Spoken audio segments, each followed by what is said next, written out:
We trained a model on 10 years of order history, so we could already understand what the best flavor combinations were. You say, I love croutons, then we'll probably recommend you Parmesan and grated egg. Most people just underestimate because they look at all the news about AI and they think any kid who's not even in high school can disrupt an established business with AI. With 10 years of orders, the knowledge base that we're building now, the depth of the expertise in the nutritional space is going to be hard to compete against. It's not just AI, right? Is anybody going to eat even salads in an age where people are microdosing Ozempic?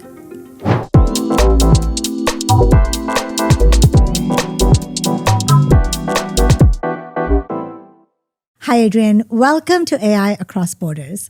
Hi, Aisha. Good to be here. It's so good to reconnect after we worked together briefly so many years ago.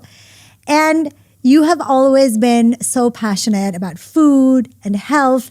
And here's where I want to start.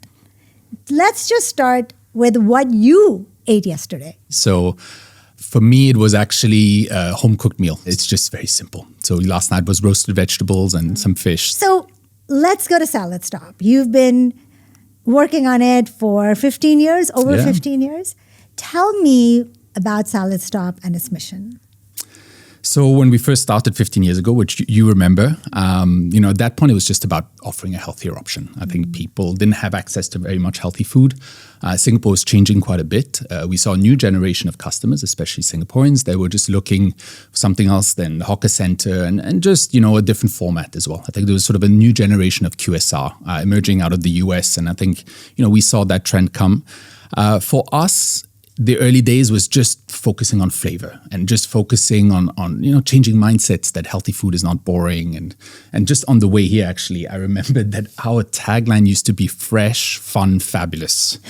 And that seems really long ago. Like just to think that, that was the main aim, right? And so as we expanded, we also saw customers shift, right? And a lot more questions sort of came up around traceability, what is actually in the product, do you make it from scratch? And so, again, thinking back at our taglines, then it moved to eat what awake. So that was our, slogan for a long time. And then now actually the marketing campaign that we have right now is goodness you can feel. And again, just another evolution. So just on my way here, I thought about how we've changed, and it's really with the customer, along the way. First was just that introduction to a healthy food concept, and then we just grew with our customers. I still have it quite regularly, SaladStop. It's you've maintained a great standard. And how many meals are you serving per month now? You're in so many countries. How many countries are you in now? So we're in 6 countries now. Right. The largest market actually first is the Philippines now.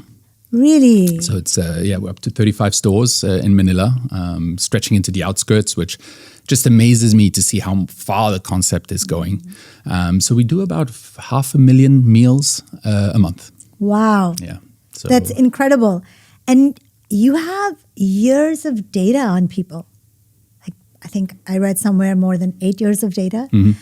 What's the biggest mistake you think people make when they're trying to eat healthy? So I think everyone's sort of on that health journey, and some, who we cater to, the biohackers that have very specific requirements. But then I think most people are just looking for consistency. I think that's where sometimes it's access. It's not that easy, and we're all busy professionals, especially in Singapore, where finding that is can be a little bit difficult. And I think also just so much information is out there now, and in a good way, right? I think we all have access to a lot more information, but it does feel a bit crowded, and to make sense of it can be difficult. So I think we see that happening in Singapore. I think people are generally quite aware, but again, trying to filter through all that noise.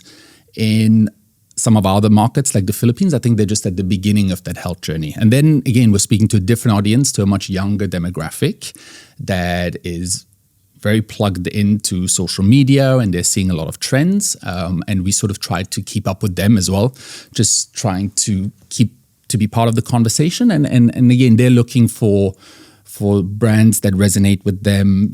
A healthy lifestyle is absolutely part of that health journey they want to get into. And so for us, it depends a little bit on the market.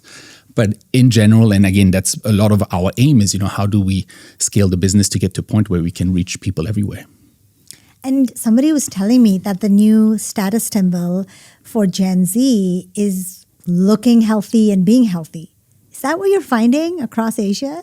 There's definitely, I guess, that part of the healthy food movement where it's about posting on your social media and how you get perceived among your community. And that's something that just naturally is part of the conversation right now. I think just being healthy and going to the gym and your Pilates studios. I mean, you just see the emergence of so many different parts of the healthy food movement. But I think what we find that is sticking is that it's, again, the way people feel after, a few SaladStop meals. And just after a while, the results they see and that they just see this can be part of my daily life. And then that starts sticking. And then obviously that allows us to continue growing the business. And as you look at all this data, what are some behaviors that you think are consistent amongst the types of people who come to SaladStop? So I think the regulars have a very clear idea of what they want. They will usually build their own bowls. So in Singapore, some stores up to 68% of custom-built bowls. And by build bowls, you mean? From scratch. So you choose your base and you're building from there. And so they have very specific requirements. If it's protein, vegetarian, gluten intolerant, they would know exactly what ingredients work for them. Then in other markets, that would be 10%. So people, point at the signature salads and they'll just want to be guided a little bit more. If not, we'll get our nutritionist involved and, we'll answer the more detailed questions. My trainer gave me some macros and it's very hard for me to actually keep calculating them on these different apps. Do you have something that can help someone who's coming and has a required set of macros? We have for a long time. So we've given the full nutritional breakdown of every ingredient for the past 10 years. So I think people usually will calculate it themselves. We now have solutions that will help you break that down into an enormous amount of detail. But we're also linking with other apps to be able to push that information, into your Apple Health Kit, etc. So I think people do want that in one place. And you're right, it's impossible to keep taking pictures of all your food. I think at some point you just want it to sync automatically. And then let's go on to your tech strategy. F&B, usually when I think of tech, it's more maybe back office operations. But how are you using it beyond that? What's your vision? I think, tech has been part of our strategy for a long time. Some of it we've built in-house because we couldn't find off-the-shelf solutions.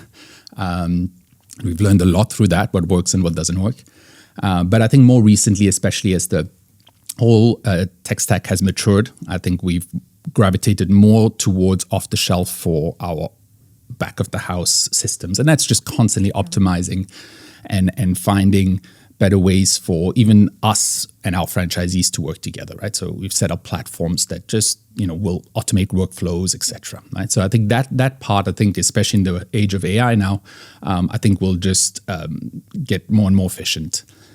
But the opportunity we see, and again, especially with Gen AI, is being able to connect with a customer in a very different way. As we ran that for 10 years, we started seeing that, customers did want to engage with us a little bit more deeply.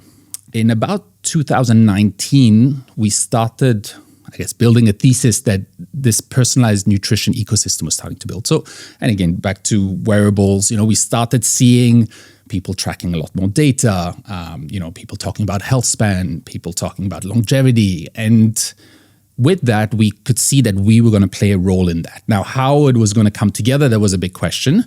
But we kept following the customer. And through COVID, we actually built a solution which was called Wise Bite, which was us manually building 500 bowls and giving the customer the option to filter that. Now, all of this is before the Gen AI solutions.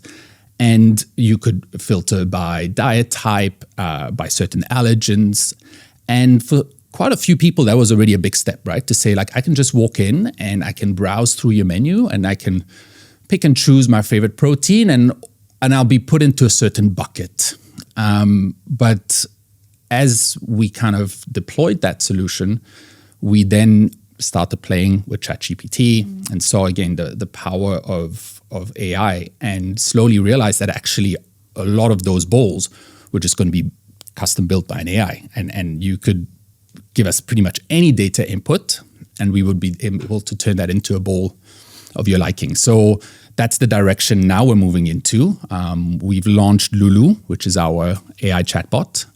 But that's really just the first phase of what we want to build. And it's just the first interface. I think that's also what we are seeing, is that people are used to communicating or interacting with an AI in a chatbot format, but there's a lot more applications that are coming that I think will just leverage on the same technology. And people are spending hours every day speaking to an AI that could be on their wrist, could be in their glasses, and obviously in the phone. Can you give me a real example of how somebody would use Lulu? Where is Lulu? What would the interaction be like? And then we'll also show it over video to our audience. Yeah, absolutely. So Lulu is a Gen AI layer on top of our ordering platform. So if you are a customer, you will see an icon now at the bottom where you click on it, and then it opens up a new window. And again, the chat interface that you're used to today would pop up. We'll ask you for the store and the time you want to pick up, because we need to know that those ingredients are available. And then you can prompt the system with anything. So you might say, build me a bowl below 500 calories with 35 grams of protein. I love corn. I want something spicy. I hate olives. And we will then build 5 bowls for you. And from there, you can keep customizing. You can still keep moving ingredients around. And then you effectively move that to checkout. And that's where we built an API with the existing ordering system that we had, where that order gets pushed into the checkout cart. And then the order is completed as usual. So for the team, when they receive the order, nothing's changed. They don't know if you've placed it with Lulu or it's through the regular create your own build. So for us, the operational piece has already been built, and it was always there. Now we're just layering on the power of Gen AI and giving customers the option of building anything. I mean, you could be asking me 100 grams of protein, and we've built the model such that it can go beyond the limitations of what we would do in store. But for the team, they're just scooping what has been written on the slip when they receive the order. So we had to do a huge amount of work on the back end, effectively rebuilding our database. How do we tag ingredients by flavor profile, by nutritional profile, by ingredients that would combine well together? We trained the model on 10 years of order history. So we could already understand what the best flavor combinations were. What do customers usually combine croutons with?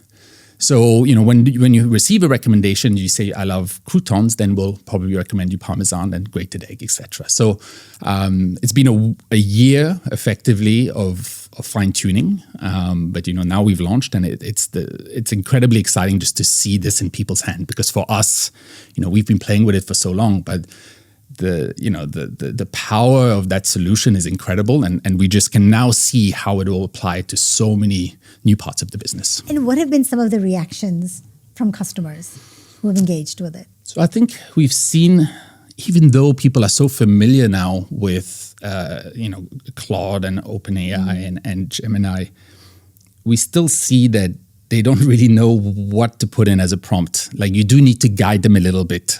Some will just go crazy and actually ask for some very unique recommendations. But I think most people still actually want to follow a certain flow. So we actually have a separate part of the experience that is just about clicking, what are your cravings or what are your health goals? And then we'll guide you along the way. And then I think over time you realize that you can just change things. That's really interesting. By the way, most people don't feel that comfortable with completely open-ended customer interactions. Yes. And a couple of questions on your tech team. How is it possible, or is it very unusual for an F&B establishment to be able to create such a chatbot? Or do you see more of your competitors, even Michelin-starred restaurants? Like, who's doing it? There's no food provider that is able to bring that together right now. You can order meal plans, and those will come to you frozen, and you could subscribe to one that gives you breakfast, lunch, dinner. But how do you do it so that it's very precise and that it's fresh and real time? That's what we're trying to solve. And that's where I think for maybe some restaurant, it just doesn't make sense. They're not built like that. Right. They are more of an occasional dinner, etc. But I think for us, it's part of someone's daily life.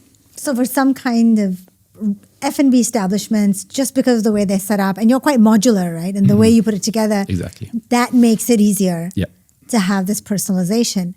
And how much of a part did that 10 years of order data, that was so interesting.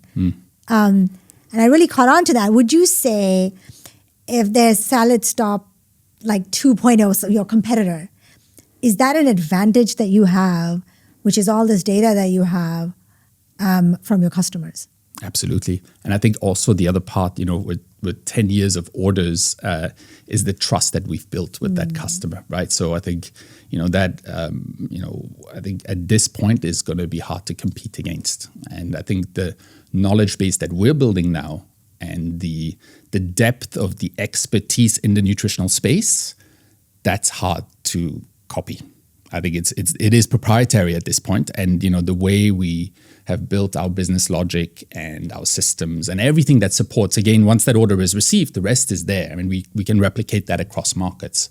Then now it's about how do we continue refining that custom experience, right? So how do we make it a SaladStop or Hebo experience that is unique and that, again, brings the customer probably on a different journey? Because we think that there's a certain level of commoditization, I think, on that front end. And I think we have a huge amount of access now to information, but how do you then create that into a very specialized experience?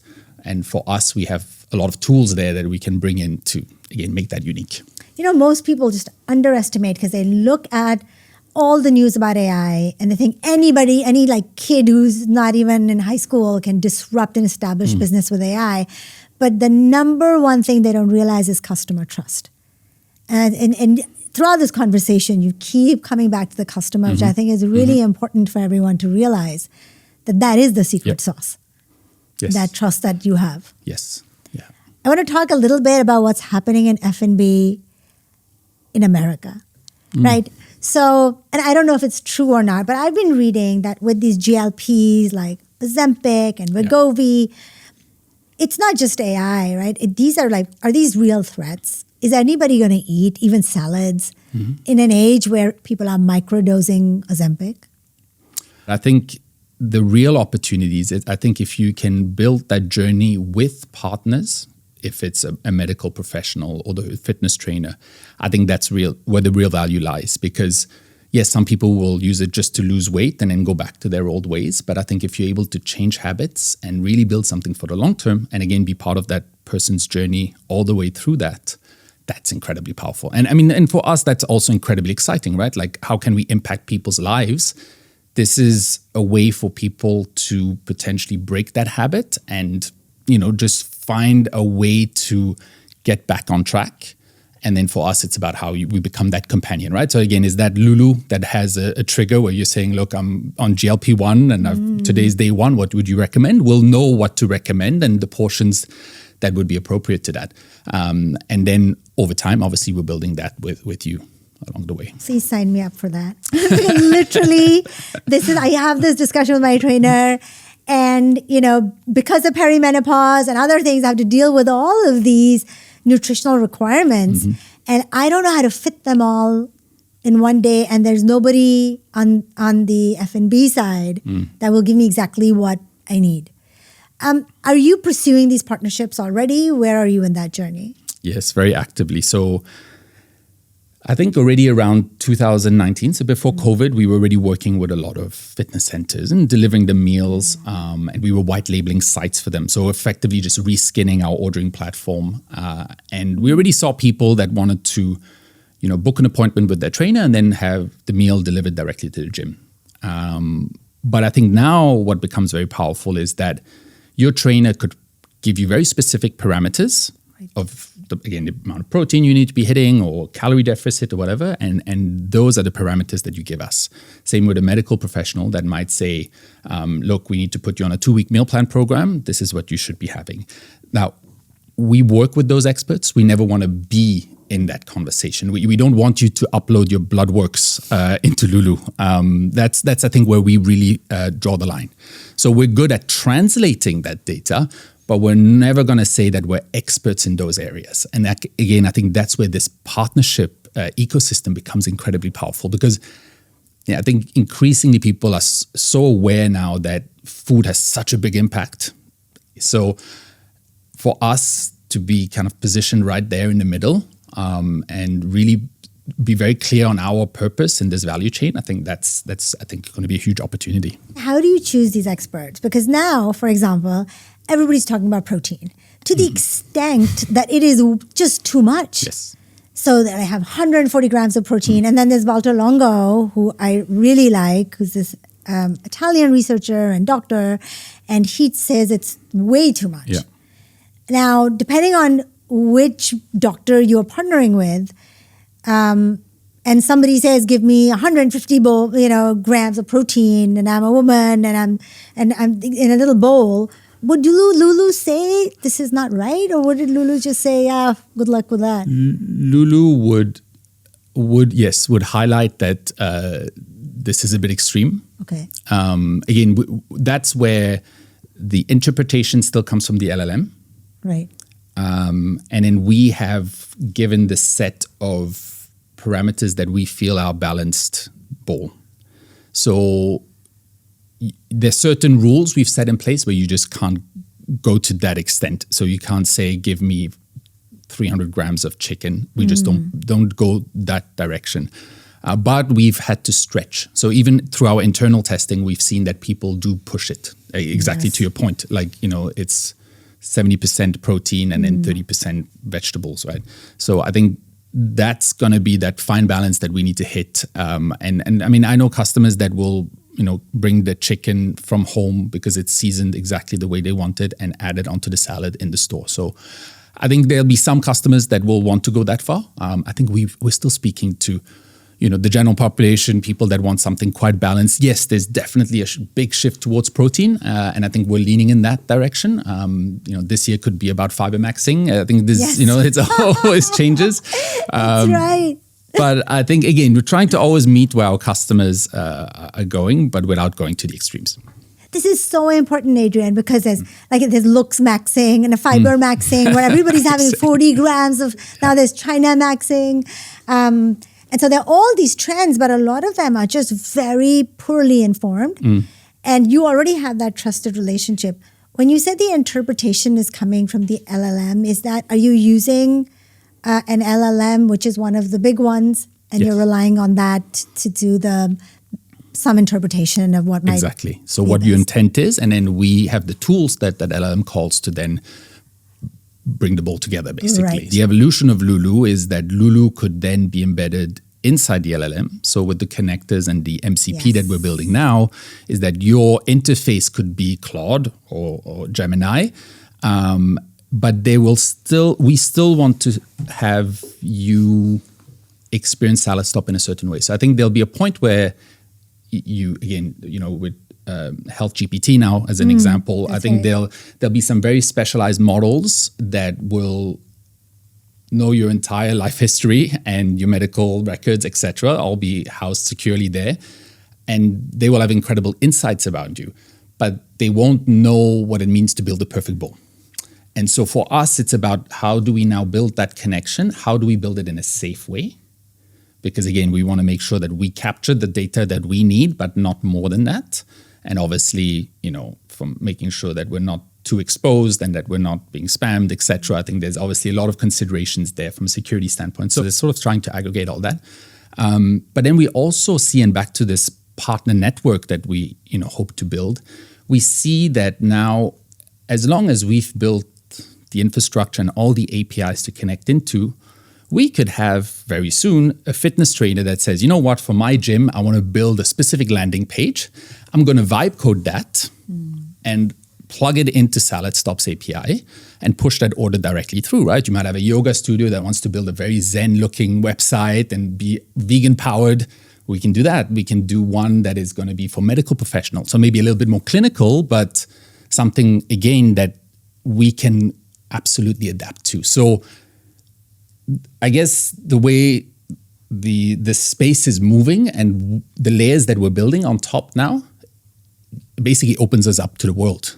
It's it's a whole new way of looking at our business. And for me, going back to your first question about, when it all started, it does feel like we're building a brand new business. Right. Very often just to try to understand things in and out so that we can build the right strategy to, potentially capture all these opportunities. I can really feel that energy and enthusiasm. And I think it's amazing that you can take what is a traditional business in some ways, even though you were far ahead of the curve in the way you imagined it with health and salads. And now it's kind of giving you this sense that you're unstoppable, which is a lot of people are so afraid of the disruption. But if they just thought about what they've already have individually or as a business, they can do so much more with it. Absolutely, exactly. And if you have a specific domain expertise, LLMs are not built for that, right? They will never get to the point where they will necessarily build what you have or as good as what you've built. I think the key now is to sort of say, how do I leverage it, right? How do I augment my business? And, I was just listening to Reese Witherspoon, and she was saying that, don't chase your dreams, chase your talents. And a lot of the hype around AI has gotten people, even middle, and senior managers confused. And they forget that their domain expertise and their talent is still very powerful. And so what you're thinking is kind of like the Shopify of basically anybody can come build a storefront and then your operational supply chain will just come into action, except it's physical. Exactly. Yeah. And what we're excited is that the blueprints for the existing model are there. We know how to do that. We know how to scale a business, across markets, and we know how to build a supply chain and how to earn that customer trust and everything else that will not go away.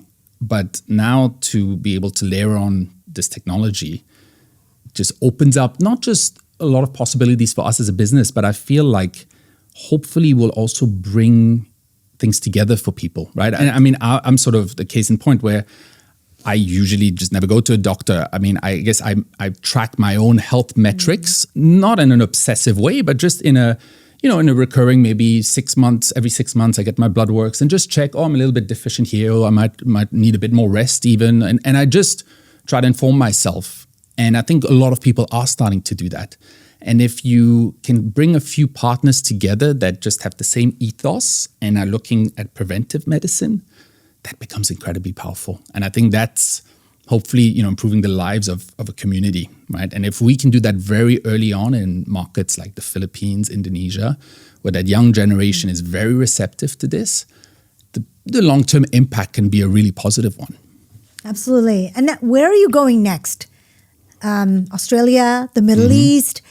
Tell me, do you change your bowls wherever you go to tailor them? And give me a few examples. We do.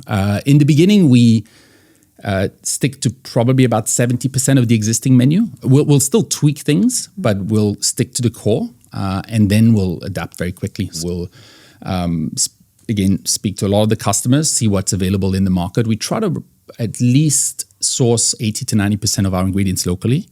And even in a place like Dubai now, I think there's a lot of greenhouse and new vertical farms setting up. So I think that's where we're going to hopefully source a lot of our produce. But yes, I think we adapt as the market evolves, and sometimes even build new categories just because that certain market has again demand for it. Speaking of sourcing, one of the things that's coming out all the time is that even organic is not really organic. They're finding chemicals in everything, even in supplements. So I know that's been a big thing for you. Yeah. How do you make sure that it's actually sourced in a way that is nutritious and healthy, doesn't have any kind of contaminants? Yeah.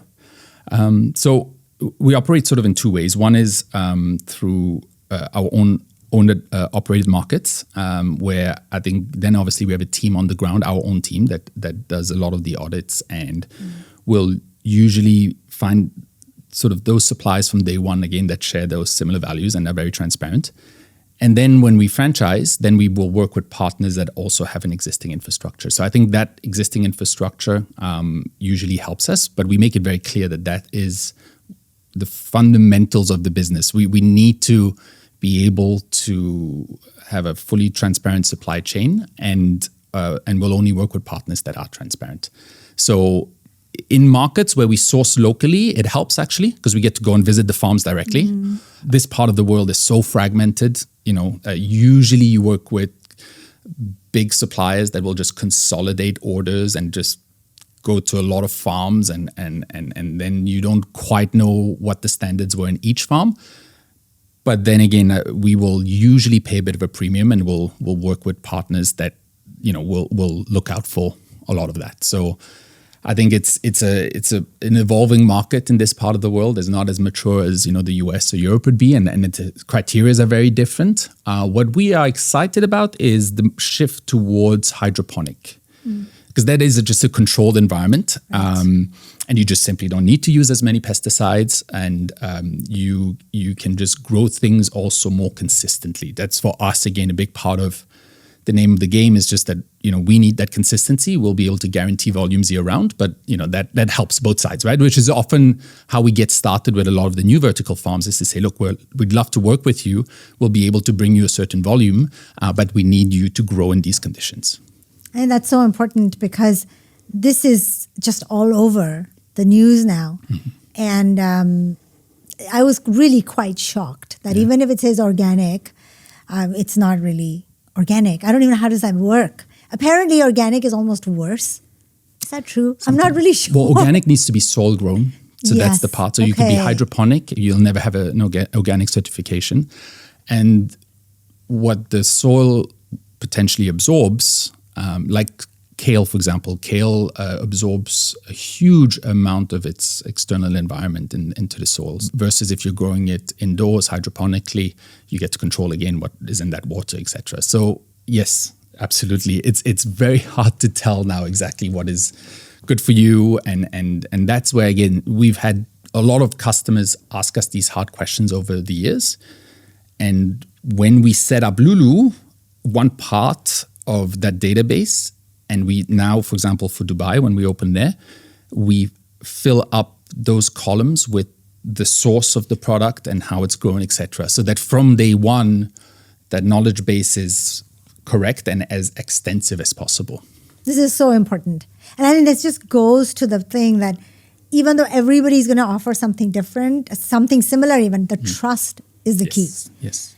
Now, we're talking about healthy living, and then there's this whole group of longevity bros that are talking about living past 100, and they won't even have a leaf of spinach without checking their wearable. Do you think it's all too much?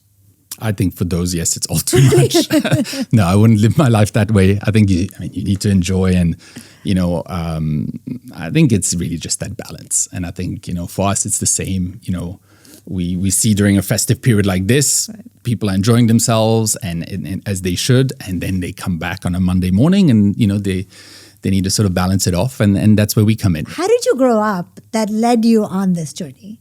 Were you always in a very healthy household? Yeah, my mom would always make an effort. I mean, we moved around a lot. So I grew up in this part of the world. My dad was in the hotel business, so we moved from hotel to hotel every 2 or 3 years. But my mom made it a point to always cook dinner at home. And I think that was definitely very important, not just from a health perspective, but just connecting us to our food, right? And understanding about what it means to have a meal that is made from scratch. We used to spend summers in Switzerland. My grandfather had a garden, and most of our summer was just spent in that garden. And so, what lunch would usually consist of is 50% at least from the garden. So we made sure that, we were very connected to what we were eating. And that just naturally translated into SaladStop. It just felt like it was needed, especially in an urban environment like Singapore. And now even more so. I think, just more and more people are disconnected to their food. So it's about bringing that back and, again, trying to maybe incorporate AI here to be a bit that medium.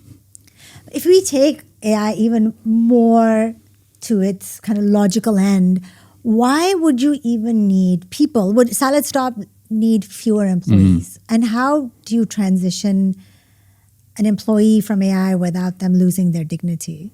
Very good question. I think we Human-centered business, I think we will always be. I think there's a role for our team, and I think we've already seen over the past few years how we've just digitalized the operation to just give them the room to have a better connection with the customer. And now with AI to also alleviate some of the pressure. For the team, it's quite stressful during the lunch rush when you come and ask, what are all the cheeses pasteurized? Like it just throws you off, right? You don't, and some people you won't have time to train them, or they might not have all that knowledge, right? So now Lulu can handle a lot of that. And then it's just about making their jobs easier, right? And, does that involve AI? Yes. Is it demand forecasting, just making sure that, that we can plan the rosters more effectively, etc. And so hopefully over time, it's just about alleviating the pressure for them in the store and giving them more time to just engage with customers, right? And I think we're very aware about the moments, or at least the touch points that are really important. The other brand we have, Heybo, is 100% kiosk led. And the danger there is that it becomes very transactional, the whole experience, right? For some people, do you mean kiosk led? What does that mean? Meaning that it is, we actually build very large ordering kiosks, and we created a whole experience around that, thinking that actually we could do something as good as SaladStop, but on an ordering kiosk. And people do love that, and especially the younger generation, I think, almost feel more comfortable ordering digitally than through a human interface. But we also see that I think for the team, then it's about how when they deliver the product, or when they have a moment to engage with a customer, how they, as the bowl is being prepared, they could engage with that person. So I think for us now, it's always about balancing the speed and how fast we're moving with technology, while always making sure that we keep that sort of DNA intact. Now I'm also seeing robots have even vending machines that are giving you food. I can't imagine that being fresh, by the way. But also robots, baristas, others. Do you envision that one day they will have the empathy and could have that customer connection? Or would it be mostly humans in your... Yeah, I think that's where, as a customer, I think that at some point the imperfection, just that human touch, I think that's what people will still be looking for at some point. In some areas, vending machines, I think we're all used to it. It's just about convenience. But I think there's still a strong place for experiences. And we saw this during COVID, right? Like people went rushing back to restaurants, and alcohol consumption went through the roof again. And I think we all need that social connection. And I think that's always going to be there for us. On the robotic side, there's definitely, we have a lot of interest in how that could help the team.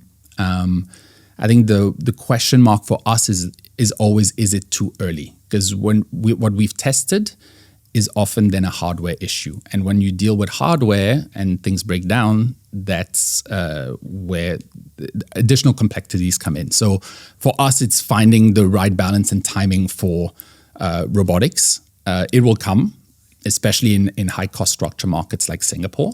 But that, I think, it's just going to be, a learning curve. And for us, trying to figure out where exactly in the operation it fits.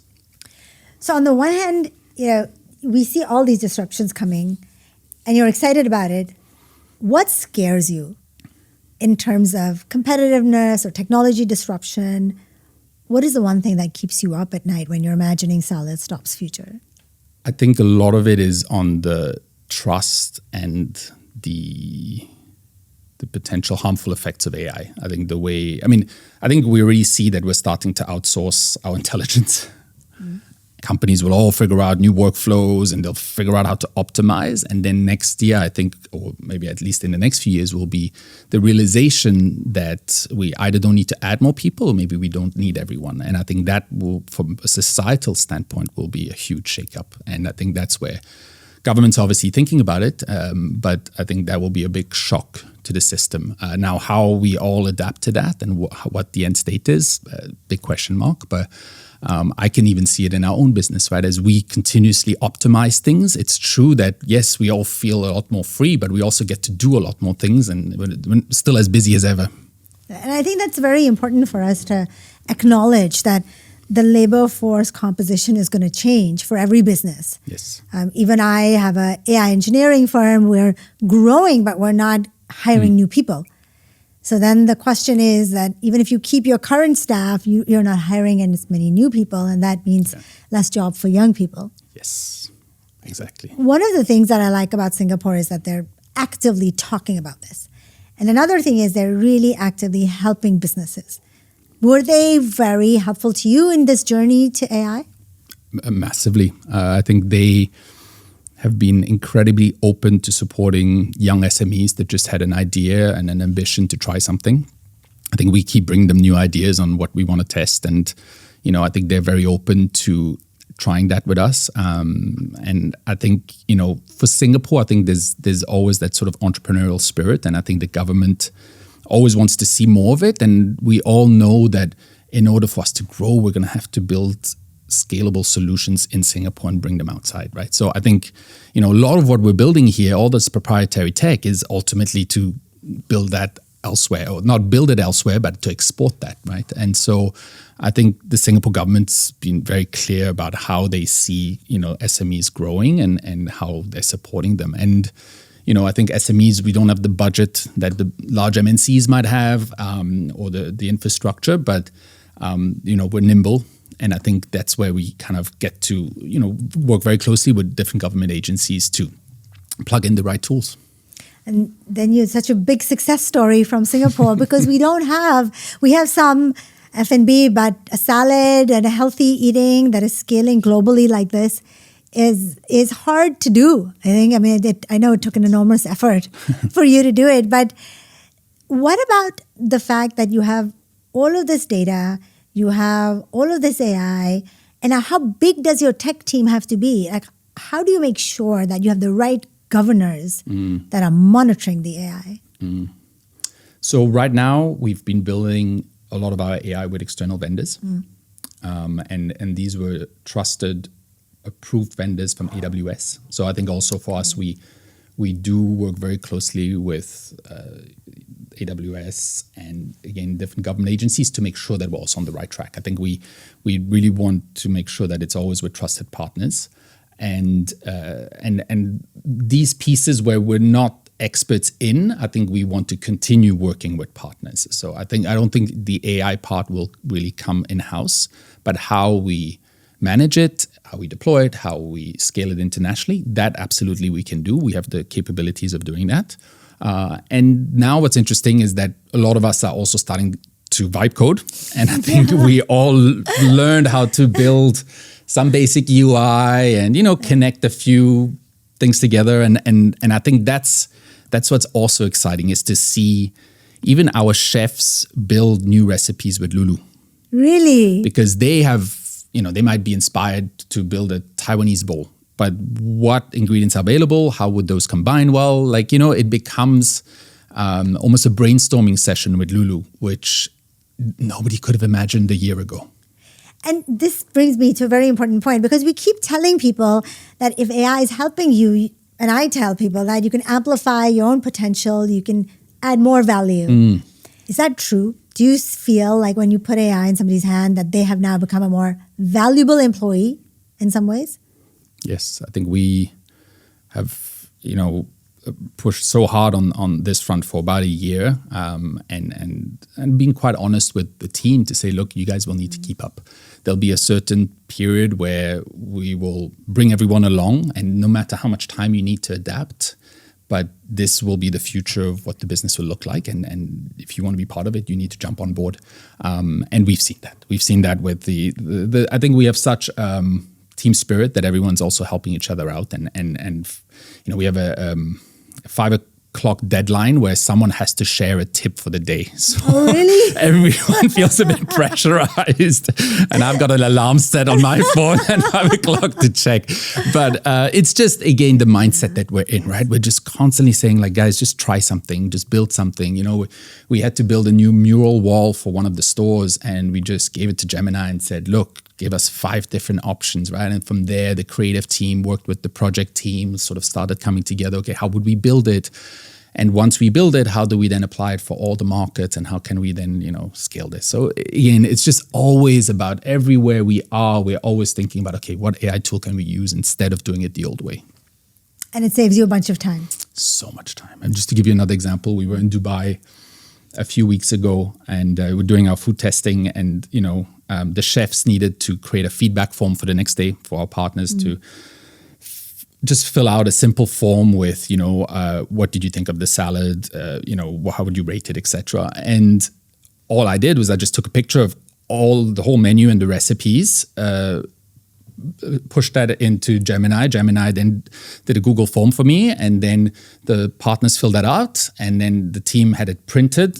We just scanned each page and then straight into a Google Sheet, which helped us summarize, which took us, a total of 3 minutes versus the chef staying up all night typing all this out. So it's just constantly these kind of examples that come up. Again, very simple, but just, how do we improve the workflows we have? How do we just keep automating more parts of the business? And for anyone listening right now, a young person or somebody in their 20s or 30s, and they're like, this is it, this is the future of F&B. I want to work for Adrien. What are the 3-4 skills you look at now when somebody comes with a resume to you?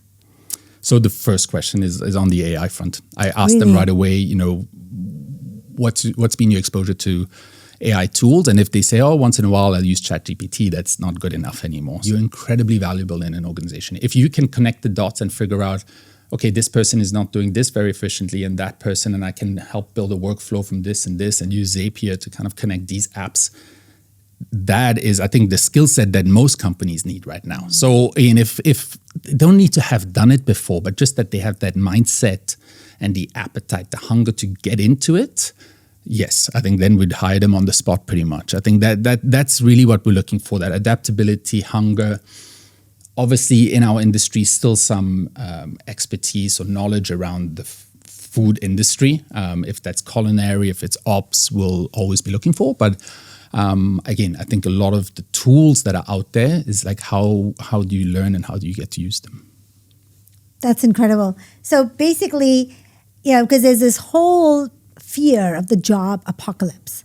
But if you have the right mindset and the hunger, yes, then you will have a job. Yes. Adrien, you have 3 sons. They're very little, right? Yeah. 7, 4, and 2. Oh. What would you want them to study? Something similar to you? Or what do you think would be good things for them to study to enter a world that you're literally building actively with other entrepreneurs? I think that's the part, like, honestly, just to think about what the world will look like in 10 years. I mean, 15 years, I guess, by the time they're at that age.